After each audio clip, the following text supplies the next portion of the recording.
বলছি শোনো শোনো, এত জোরে জোরে সকালে কে বক্স বাজাচ্ছিল গো?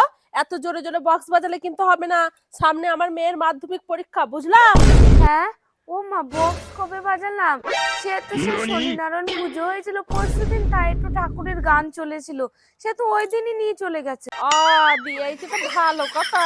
তা তোমাদের গলার যে আওয়াজ, আস্তে কথা বলো, আমার মেয়ে সারাদিন পড়া করে। হ্যাঁ হ্যাঁ, তোমাদের জন্য আমরা কথাও বলতে পারবো না।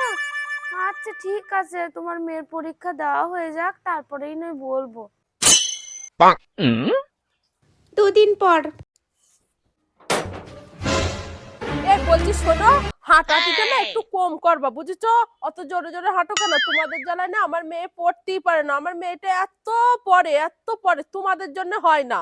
ও মাসিমা, আপনার জন্য তো আমরা কথা বলাও বন্ধ করে দিলাম, এবার হাঁটাও বন্ধ করে দেবো?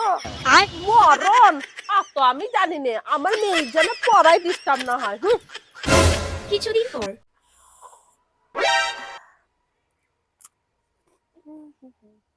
এই, আজকেই তো 9 তারিখ না? এই পাড়ার মহিলাটার মেয়েটার আজকেই তো রেজাল্ট বেরোনোর কথা। দেখি গা তো কি করলো।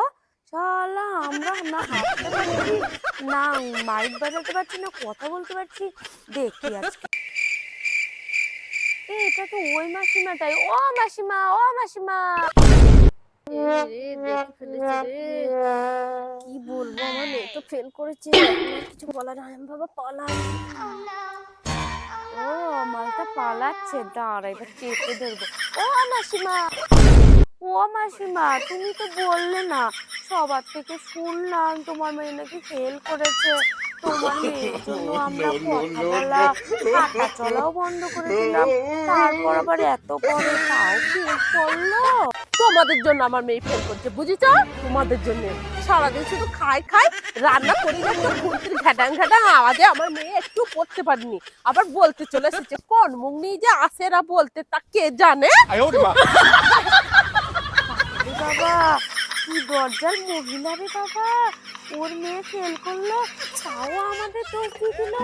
ওর জন্য আমরা রান্নায় খুন্তিও নাড়বো না। এমন পড়া তো বাপের জন্মেও পড়তে দেখিনি কাউকে।